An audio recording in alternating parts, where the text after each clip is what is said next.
I believe that God is awakening his church. I believe that, and I believe that that's happening on many levels. And so that's really what I'm here to say. I'm here to talk about the awakening of the church that we're seeing. You know, I remember when I could fit all three of my sons into a wheelbarrow. Back in the day, you know. You remember those days? Maybe some of your kids are in this place now where they're little and they're so fun, and you can fit three of them in a wheelbarrow. And the next thing I know, I turn around and they look like this, you know. And it's not like this should surprise me. I don't know why it surprised me, because everybody warns you about it. Everybody says, oh, they grow up fast, you know. And it's what you want, right? It's you want your kids to get taller than you and stronger than you and faster than you and smarter than you and go farther than you and all of that, right? I tell myself I really think I do want that.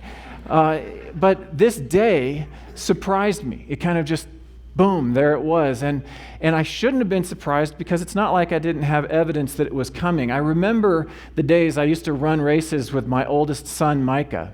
And this is what the finish line would look like, you know. We'd run together, and I would run slow so that we could do that. And then we'd get to the end, and I'd congratulate him. And it was a good father-son thing to do. Or sometimes the finish looked like this, you know, a proud moment with my son, and we ran this race together. And so I should have known things were changing when it began to look like this.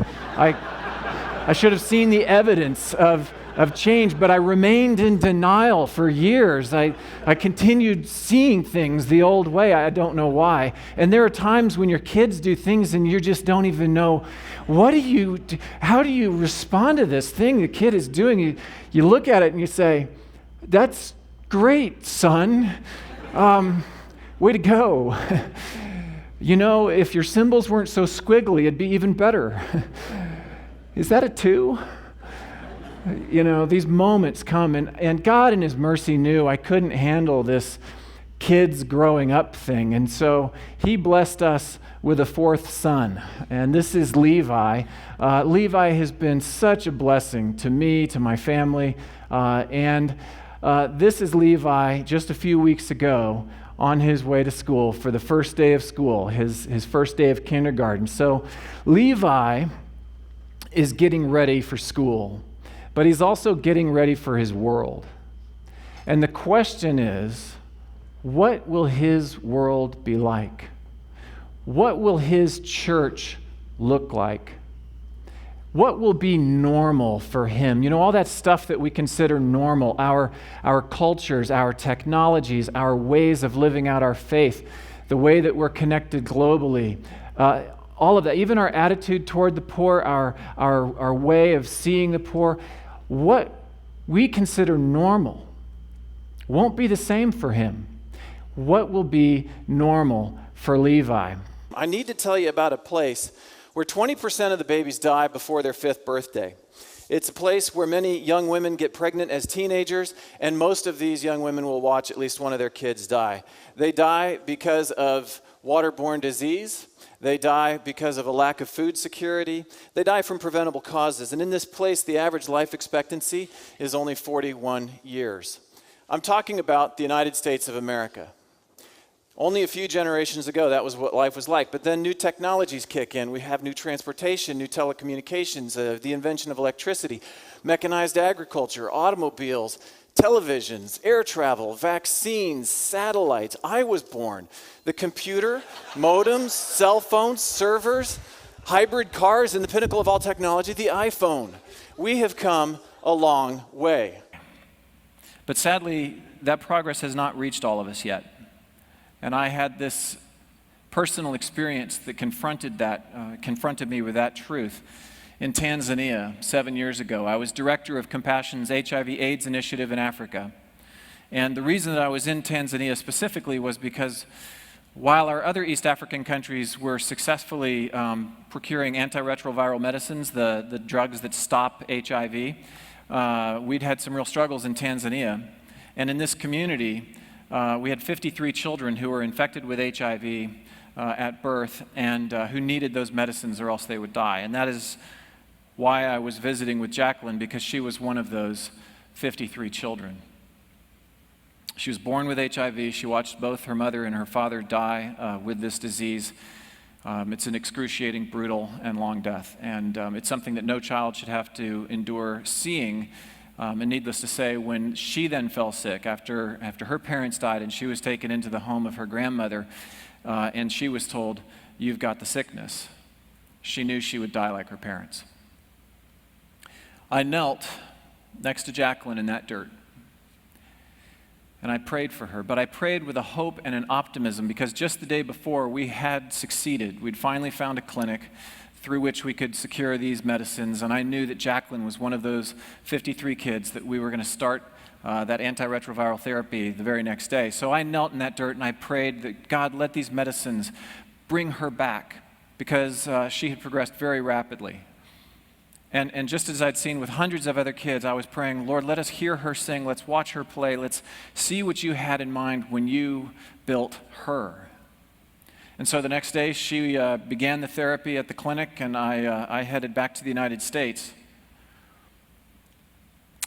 And when I arrived back in the United States, it was 2 days later, I had a message from our Tanzania office saying, Jacqueline is dead.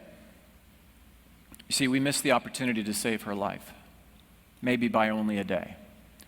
Those medicines, they require certain basic strength in the body, sort of like starting chemotherapy, and we'd gotten her there and we'd started, but we were too late. And that, I don't know why, it's been Jacqueline. I've been with a lot of kids who've died. I've been with a lot of kids who've been abused and abandoned through my work with compassion. But for some reason, it's Jacqueline's voice that I still hear, and it's her memory. I've had a lot of sleepless nights. And in those sleepless nights, there was one particular night where I was remembering her, and then there was sort of this strange shift where it felt like instead of remembering her, I sensed that she was present. And I know this might sound strange, but I made a promise that I will do whatever I can with whatever influence God grants to never be too late again. Not just for the kids with HIV, but for all of them. And that's really why I'm here. I'm here to honor that promise. Because I don't think we need to be too late. Every day, 21,000 children die of preventable causes, things like dirty water, malaria, vaccine-preventable diseases. These kids are among the 1.4 billion people living in extreme economic poverty. But let me interrupt us here and ask you something. What did you expect? A guy's going to come talk about extreme poverty. You probably expect to hear sad stories. You expect to hear bleak, overwhelming statistics, right? I mean, it's sort of what we expect to hear. Let me ask you a really important question. What are your expectations for the future of the poor? When your children are your age, do you think that they'll be sitting in a place like this hearing similar sad stories and bleak, overwhelming statistics? What are your expectations for the future of the poor? You know, I recently spoke at a pastor's conference, and I asked these pastors and church leaders, write down, this was before I spoke, I had these index cards on all the chairs. I said, write down one verse from the Bible about poverty or about the poor. Okay, you know, all these pastors, you know, I mean, there's hundreds of verses to choose from. Some people think there's thousands. And I'm wondering, what do you think is the most common, the most often remembered passage from Scripture about the poor? You want to guess the most common answer? You got it. The poor you will always have with you. I believe the misinterpretation of this verse anchors a fatalistic belief that poverty is an unsolvable human condition. It's just the way it is and probably always will be, right? Jesus said these words 3 days before his death. He said them at a party just after Mary had anointed him with a $45,000 jar of perfume. And Judas, the greedy little treasurer, he was there. He saw that and he said, "Why this waste? This perfume could have been sold and the money given to the poor." So Mary's act of lavish worship was attacked by the greed of the treasurer. So Jesus steps in and he says, "Leave her alone. You'll always have the poor with you, but you won't always have me." And Judas is just shocked by that. But wait a second, you will not always have me? But later he says, "I will be with you always, even to the very end of the age." So which is it? Why don't we have that debate? Why do we take the first half of this sentence and say, this is an all-time proclamation to all of us, but we put the second half in context? I really think we need a debate about that, because I think that we haven't looked closely to understand what Jesus really said there. Jesus did not say the poor will always be with us. He wasn't talking to us. He was rebuking Judas and defending Mary. He was saying, I'm about to die. You know, right after the earthquake in Haiti, a few days after that quake, I was in Haiti leading a medical response team. And I asked a Haitian man, do you think it's possible to end extreme poverty? He didn't hesitate. He said yes. And he went on to explain how he thought that could happen. I mean, if anybody on the planet who would be justified for having low expectations of the future or fatalistic kind of thoughts about that, wouldn't it be him? A few months later, I'm in Ethiopia, in rural Ethiopia, you know. That's a place that's seen famine and political oppression. And I asked this rural Ethiopian man, do you think it's possible to end extreme economic poverty? And he said yes. No hesitation. There it was. I come back to the States, and I speak to agnostics and atheists who say, yes, it's possible to end extreme poverty in our generation. But when I go speak to church leaders and to guys like us, folks like us, I'm not sure it's really realistic, and aren't we all poor? And I'm not saying you shouldn't help the poor, but I just don't think it's going to come back to bite us if we kind of have those. Really? So I live in this tension. We are in a battle with our own low expectations, and I think if we're going to take that position, we just need to make sure we're right. We need to make sure that's really what Scripture teaches, or we need to make sure we've got some access to some data that, you know, maybe other people haven't seen to see why we should be so, you know, pessimistic. I don't think we should, and I'll show you why in a second. It is time for us to embrace our legacy. It is time for us to join with men like Martin Luther King Jr., who once said, human progress never rolls in on the wheels of inevitability. It comes through the tireless efforts of men willing to be co-workers with God. The data I'm about to show you will surprise you. It might even shock you. You'll wonder why you haven't seen them before. Is it working? Is it really working? I mean, it's one thing to be faithful, but you kind of wonder, do you expect it to get better? And that's where I'd like to turn to that data that we showed earlier. I know you're like, church data? Are you kidding me? But it's okay. We're going to look at some data. It's inspiring data. It's encouraging data. And I'd like to show you just some of the things that are going on in the world that will begin with looking at life expectancy in the United States. Did you know that in 1900, the average life expectancy in the United States was only 49 years? How old are you? Today, the average life expectancy is 79 years. We have more than doubled the average length of our lives in the span of the 20th century, only 4 generations. That's incredible. But we kind of know about our progress. We know about our economic development and all of that. That may not surprise us too much. What about places like India or China? Did you know that in 1900, the average life expectancy in India was only 24 years? In China, it was 32? How old are you? I would definitely be dead, you know? That's incredible. Some of you are thinking about college. I know Madeline should probably quit college. 24 years. Could do something. Look at where we are today. In India, it's 64. In China, it's 73. These countries have more than doubled the average length of their lives in the span of the 20th century. What about Ethiopia? You know, we're partnering with a church, Deborah Zed Kalahewit Church in Ethiopia. And Ethiopia has seen famine and political oppression and hardship. In 1900, Ethiopians had an average lifespan of 30 years, and today they're at 56. So even Ethiopia has nearly doubled the average length of their lives in the span of the 20th century. And a big part of the reason for that improvement in lifespan is improvement in child survival rates. We used to say that 40,000 children die every day from hunger and preventable disease, 40,000 every day. In the 1990s, that dropped to 33,000, and today we're down to 21,000. So we have cut in half the number of children who are dying from poverty-related causes, and we did that in just the span of a generation. A big part of the reason why more of these kids are surviving to celebrate their 5th birthday is because they now have access to safe drinking water. You know, waterborne disease used to be the number 1 killer of kids under 5. But just since 1990, 600 million people have gained access to safe drinking water. That's incredible progress. Another reason why more children are surviving and doing well is vaccine-preventable diseases. We invented a vaccine for measles about 50 years ago.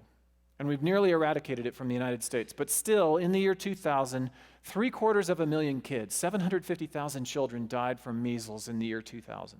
Not that long ago. But look what's happened since then.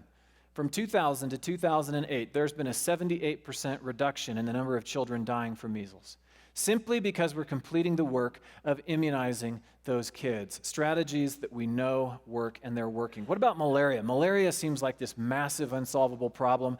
It kills about 1 million kids every year. Did you know that in only 6 years, between 2002 and 2008, 22 countries have cut their malaria rates in half? They did it through insecticide-treated nets and better medicines and spraying to kill mosquitoes. We used to have malaria in the United States. We pushed it off the shores of this country almost a century ago. And so those simple strategies that we know worked in our history are working, and even more advanced technologies are working to end malaria around the world, even as we speak. And many of you participate. Some of you, if anyone here was part of the 58 launch in January, we funded together 500 families receiving insecticide-treated nets in a part of Thailand that still is struggling with malaria. Simple strategies that work. These are all health indicators. I'll just share a few others real quickly. You know, we think about literacy and education and how important that is in society. In 1870, only 1 out of 4 people on the planet could read. By 1950, that was half of us, and now we're past 83%. So we are seeing improvements in literacy and education, and that leads and is associated with the rise of democracy around the world. What about food production? How many countries, what percentage of countries on the planet do you think were producing enough food to feed their own people in 1950? The answer is 44%. Less than half of the countries on the planet were producing enough food to feed their own citizens in 1950. Do you know where we are today? We're over 90%. And that's a result of fertilization and agricultural technologies and what we call the Green Revolution. And why does that really, really matter? Because look at what is happening to malnutrition rates. In only 1970, I was alive, 36% of the world's population was malnourished. In 1990, it dropped to 20%, and by 2004, we were down to 16%.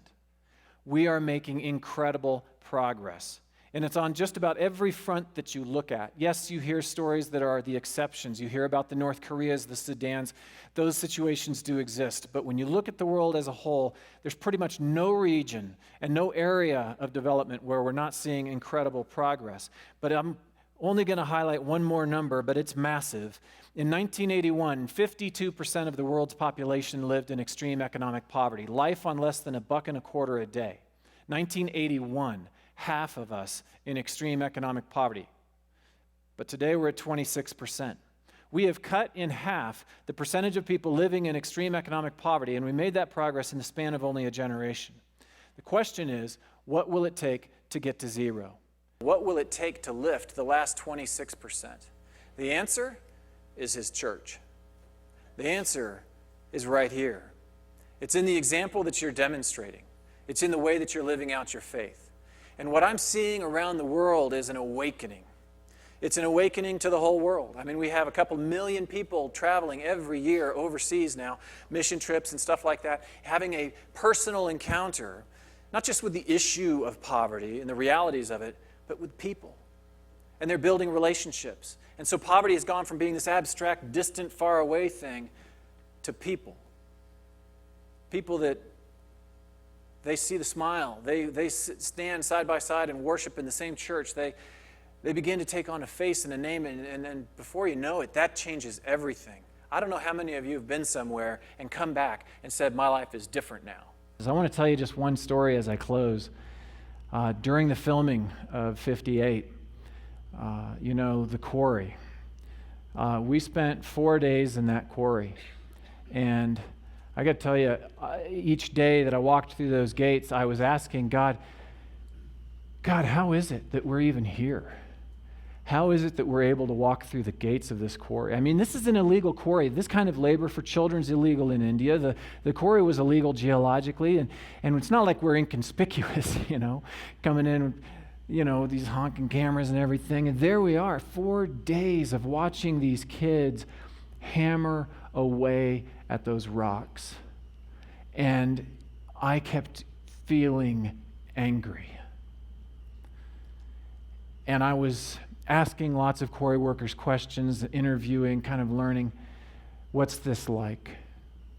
And on the end of the 4th day, I'm sitting on the rock next to this guy His name's J. Raj, and I'm asking him about his story. He says his father was a quarry worker and he had a debt and he couldn't repay it and he inherited that, and so he grew up working in the quarry. And I asked him about his family, and he said that he had a son and that his son got cancer and he had to borrow more money from the quarry owner in order to pay for his son's medical care, and his son died. And then he told me he had a daughter. And every other guy that I'd ask about daughters, what they said was fear. What they described was anxiety. They said, I just hope that I can get enough money for the dowry. I want her husband's family to respect her and treat her well. And I want her to get married as soon as possible. Well, this guy had a totally different answer about his daughter. I said, tell me about her. He said, oh, well, she's my hope for the future, and I want her to be an educated woman, and I don't want her to get married young. And, he had all of this incredible enthusiasm about his daughter. And so I'm looking at the kids that are still in the quarry. I said, so which one is she? And he said, oh, she's not here. Really? Where's she at?